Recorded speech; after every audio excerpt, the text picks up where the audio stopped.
घर पहुंचते ही कबीर दादा नीचे उतरकर तेज कदमों से अपनी ख्वाबगाह की तरफ बढ़ गया। तनावुश एक मर्तबा फिर वहां आ चुकी थी। उसे ख्वाबगाह का रास्ता मालूम था और किसी से रहनुमाई लिए बगैर वो आसानी से वहां पहुंच सकती थी। उसके बावजूद कबीर दादा की हरकत पर वो दिल महसूस कर रह गई। नई नवेली दुल्हन का इतना तो हक बनता था कि उसे अपने साथ चला कर ले जाया जाता। फ्रंट सीट पर बैठे हुए अजीम को देखकर भी वो मुस्कुरा न सकी। हालांकि गुज़श्ता रोज उसे देखते ही वो हंसी नहीं रोक पा रही थी कि तनावुश की वजह से उसे कबीर दादा के भरपूर थप्पड़ का सामना करना पड़ा था। अब शायद अजीम के हंसने की बारी थी। बुझे दिल से कार से उतरकर वो बोझल कदमों से ख्वाबगाह की तरफ बढ़ गई।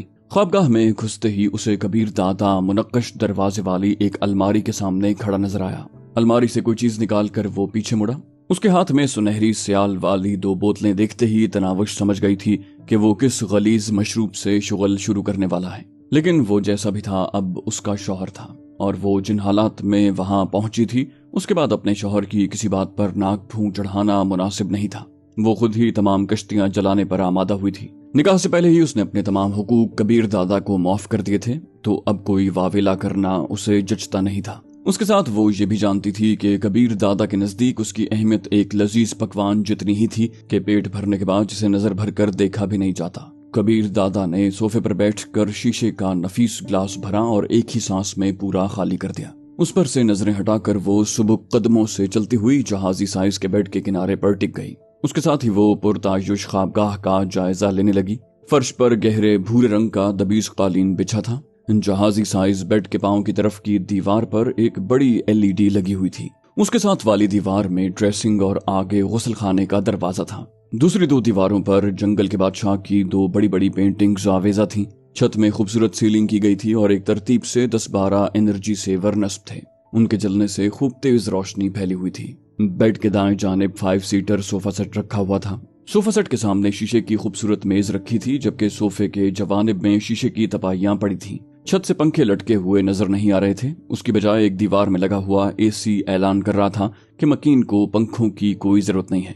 एक कोने में दरमियाना सा फ्रिज भी रखा हुआ था। कमरे को एक नजर देखने वाला भी आसानी से अंदाजा कर सकता था कि घर का मालिक कितना दौलतमंद है। उस ख्वाबगाह को देखते हुए तनावुश की निगाहों में अपने घर के कमरे का मंजर उभरा। बान की चारपाई पर बिछी मुनक्कश चादर जो ज्यादा धुलाई से अपने असल रंग गुम कर चुकी थी। लकड़ी की एक पुरानी सी मेज जिसका न होने से कई गुना बेहतर था। छत से लटकता हुआ पुराना पंखा जो हवा से ज्यादा आवाजें देता और वापडा की मेहरबानी से उन्हें वो आवाजें कम ही सुनने को मिला करती। गर्दो गुबार खत्म करने के लिए उसे हर दूसरे दिन कच्चे फर्श पर पोंछा भी फेरना पड़ता था। इमारत और गुर्बत का तजाद देखने के लिए 2 तस्वीरें खींची जाती तो उसके लिए कबीर दादा की ख्वाबगाह के मुकाबिल उनका कमरा गुर्बत की मुकम्मल तस्वीर पेश करता। यके बाद दीगरे 3 गिलास हलक में उंडेल कर वो चौथे गिलास से हल्की हल्की चुस्कियां लेते हुए तनावुश को मुखातिब हुआ। तुम्हें अपना वादा याद है ना?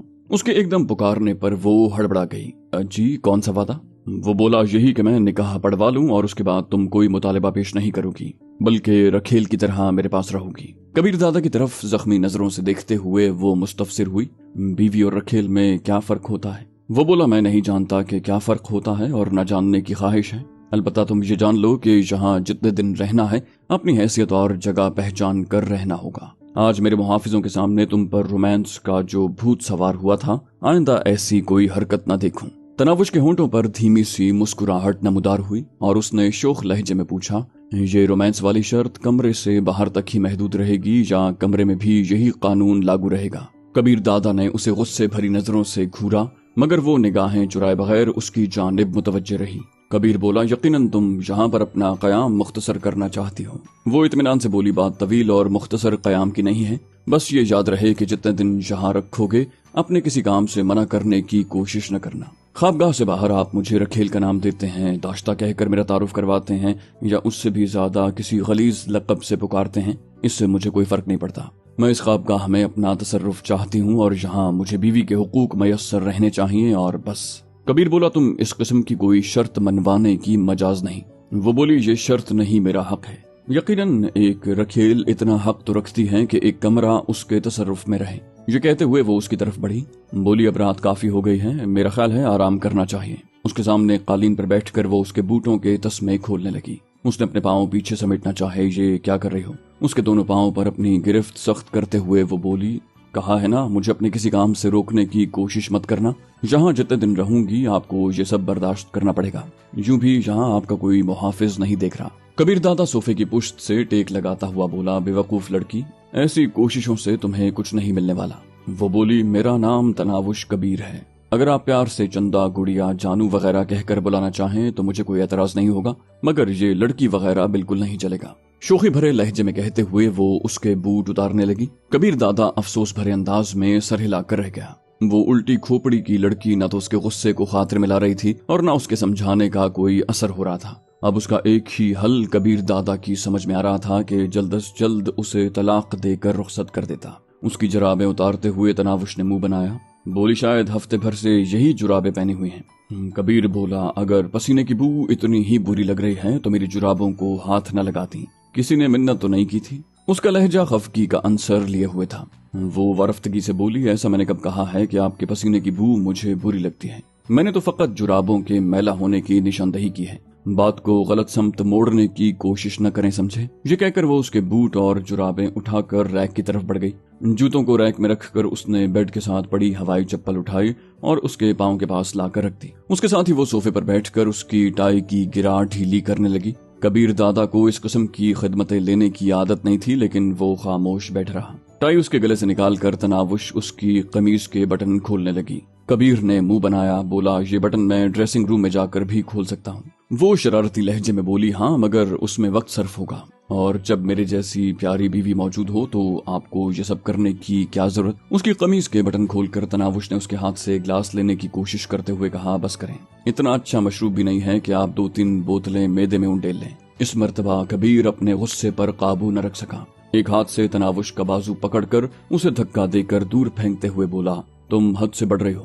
دبیز قالین کی وجہ سے تناوش کو چوٹ تو نہیں لگی، البتہ توہین کے احساس سے اس کی آنکھوں میں نمی ابھر آئی تھی، لیکن جب وہ بولی تو اس کے لہجے میں خفت یا شرمندگی کا کوئی عنصر موجود نہیں تھا۔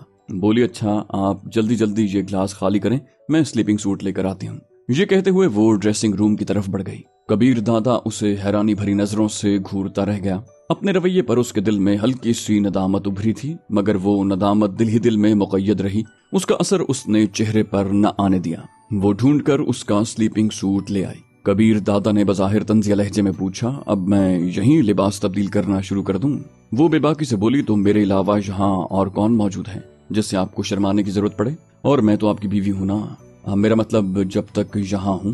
وہ بولا، تمہاری کوئی کل سیدھی نہیں ہے۔ اس کے ہاتھ سے سلیپنگ سوٹ جھپٹ کر وہ ڈریسنگ روم کی طرف بڑھ گیا۔ اس کے لڑکھڑاتے قدم اعلان کر رہے تھے کہ وہ کافی شراب اپنے میدے میں انڈیل چکا ہے۔ اس کے باہر نکلنے پر تناوش اندر گھس گئی۔ اپنا اتارا ہوا سوٹ اس نے نیچے قالین پر ہی پھینک دیا تھا۔ شاید ایسا اس نے تناوش کی خدمت پر بضد ہونے کی وجہ سے کیا تھا، یا اس کی عادت ہی یہی تھی۔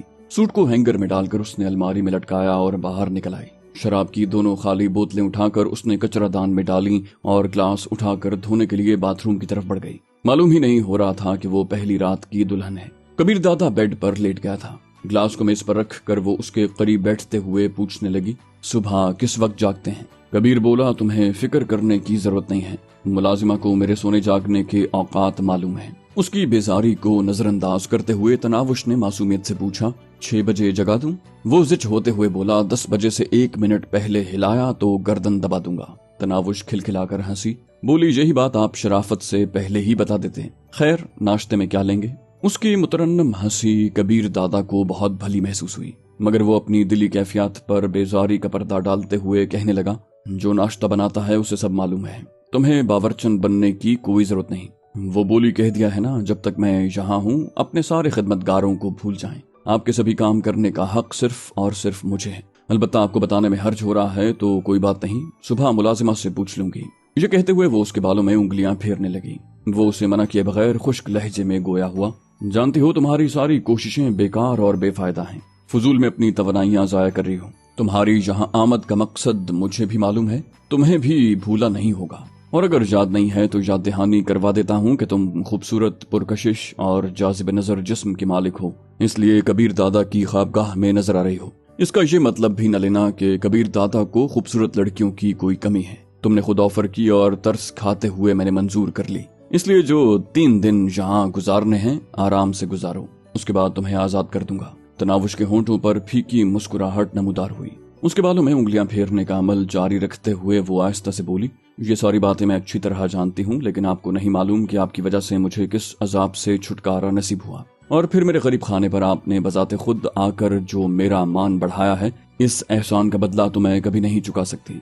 बाकी रहा आपकी खिदमत करने का मसला, तो ये आपको मुतासिर करने के लिए नहीं है। हर मशरक की बीवी अपने शौहर की खिदमत खुश दिली से करती है, इसलिए मैं जब तक यहाँ हूँ आपके चाहने न चाहने के बावजूद खिदमत करती रहूंगी, और जब अलहदा करेंगे तो खामोशी से घर चली जाऊंगी, ये सोचकर कि बस अब आपको मेरी जरूरत नहीं रही। कबीर बोला, तुम्हें समझाना ही फजूल है, और उसने बेड साइड पर लगा तेज रोशनी का बटन बंद करके 0 बल्ब जला दिया। सुबह नहाकर तनावुश ने वही कपड़े दोबारा पहन लिए थे कि घर से वो एक जोड़ा ही लेकर आई थी। ख्वाबगाह और फिर ड्राइंग रूम में जायनमाज ढूंढने की नाकाम कोशिश के बाद वो बाहर लॉन में निकल आई। नर्म मुलायम घास पर नमाज पढ़ते हुए उसे अजीब सी फरहत का एहसास हो रहा था। नमाज पढ़कर वो काफी देर हाथ उठाए अपने रब से हम कलाम रही।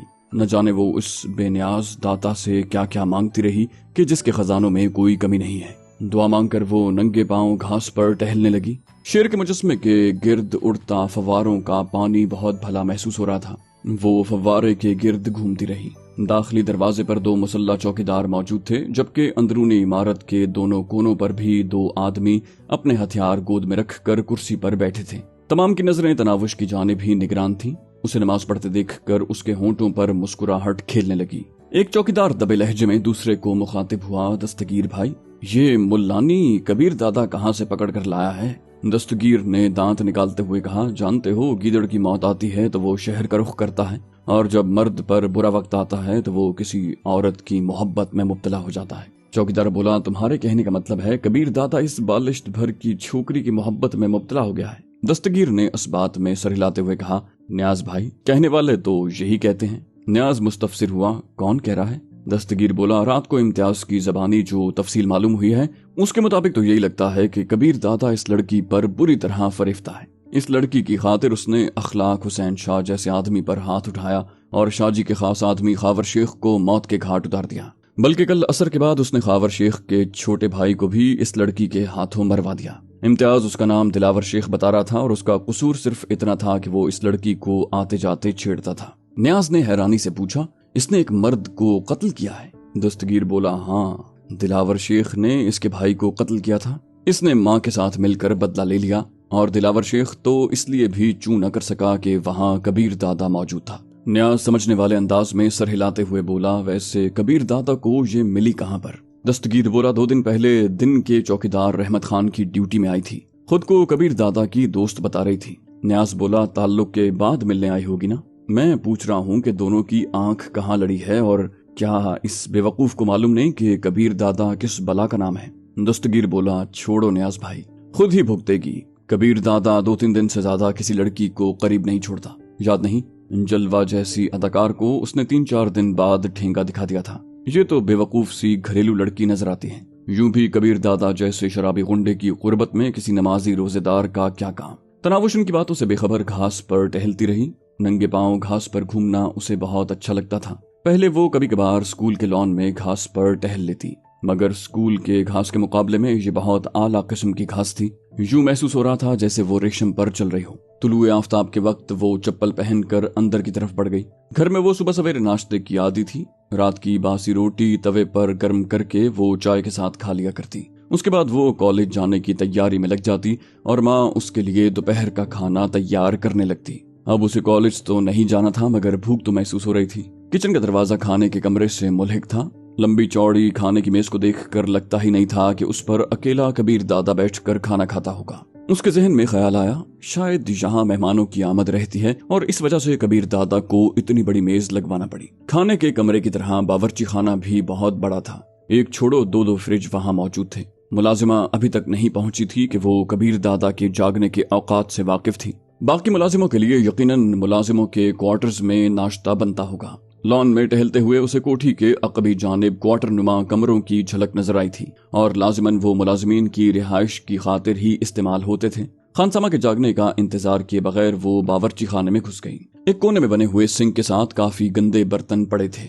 ऐसे गंदे बर्तन देखकर उसे सख्त कोफ्त होती। चूल्हे पर चाय का पानी चढ़ाकर वो बर्तन धोने लगी। बर्तन साफ करने के साथ साथ वो चाय भी बना चुकी थी। अभी पराठा बनाने के लिए वो आटा गूंदने का सोच रही थी कि एक अधेड़ उम्र खातून अंदर दाखिल हुई। उसे देखकर वो हैरान रह गई थी। उसने छूटते ही पूछा, जी आप कौन? वो फलसफियाना से लहजे में बोली, फिलहाल तो इस घर की मालिकन कह सकती हो। वो मानीखेज लहजे में बोली, इस घर की मालिकन तो शायद कभी पैदा ना हो।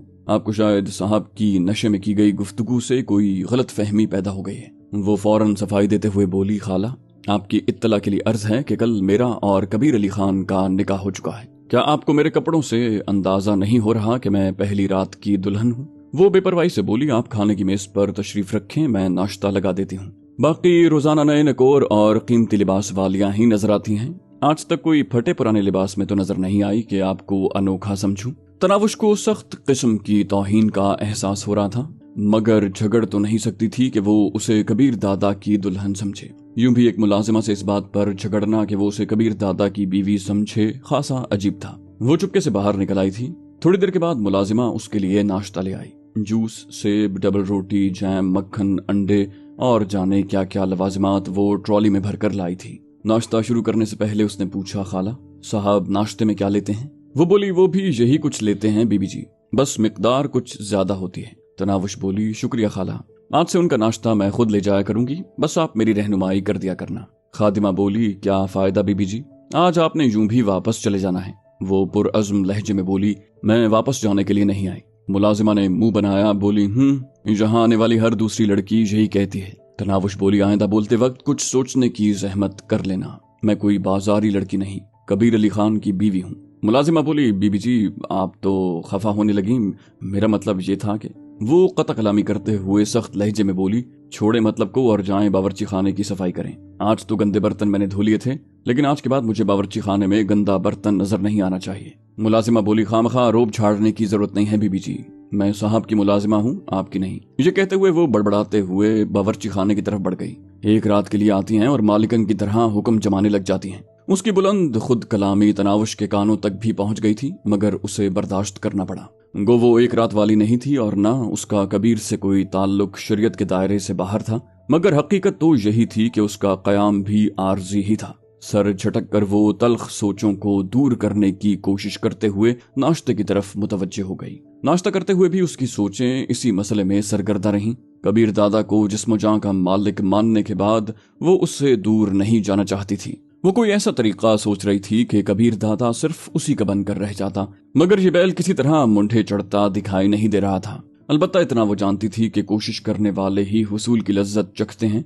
जबकि हाथ पर हाथ धरे बैठने वाले बस मुकद्दर को कोसते रहते हैं। दिलावर शेख से जान छुड़ाने के लिए अगर वो हाथ पैर न हिलाती तो कभी भी अपने मकसद में कामयाब न हो पाती। अब कबीर दादा के मामले में भी वो इतनी आसानी से पीछे हटने को तैयार नहीं थी। नाश्ता करके वो काफी देर वहीं बैठी रही, यहाँ तक के मुलाजिमा बर्तन समेटने पहुंच गई। तनावुश के दिमाग से अब तक उसकी तल्ख बात महव नहीं हुई थी। वो जो ही बर्तन उठाकर बावर्ची खाने की तरफ मुड़ी, तनावुश बोल पड़ी, खाला बात सुनो। वो रुक गई। जी बीबी। तनावुश बोली, मैं आज की बात को नजरअंदाज करते हुए आपको तंबीह कर रही हूँ कि इसके बाद अगर मुझे मौका दिया या कोई ऐसी वैसी बात की तो नौकरी से फारिग करवा दूंगी। मुलाजिमा बोली, इसके अलावा आप कर भी क्या सकती हैं? अगर एक गरीब की रोजी पर लात मारकर आपको खुशी मिलती है तो आज ही फारिग करवा दें बीबी जी। तनावुश मजीद बरहम होने लगी। गरीब को बोलने की तमीज भी होनी चाहिए। मुलाजिमा बोली, चलें कुछ दिन रह गई तो आपसे तमीज भी सीख लूंगी। आम से लहजे में उस पर चोट करते हुए वो बावर्ची खाने की तरफ बढ़ गई। उसके दिमाग की सुई बस इसी बात पर अटकी थी कि वहाँ तनावुश का कयाम 1-2 दिन से ज्यादा नहीं होना था। कभी कभी तो खुद तनावुश को भी यही लगने लगता कि वो बस 1-2 दिन के मेहमान है, मगर फिर उसके अंदर एक अनजाना हौसला बेदार होता जो उसे यकीन दिलाता कि कबीर दादा उसे किसी सूरत भी तलाक नहीं देगा।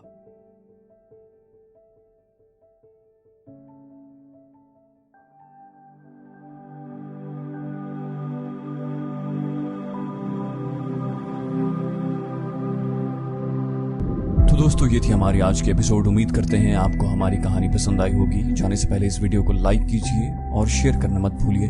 कमेंट करके हमें बताइए कि आपको हमारी वीडियो कैसी लगी, और अगर अभी तक आपने इस चैनल को सब्सक्राइब नहीं किया तो इसे सब्सक्राइब कीजिए और बेल आइकन दबाकर ऑल नोटिफिकेशंस ऑन कर लीजिए।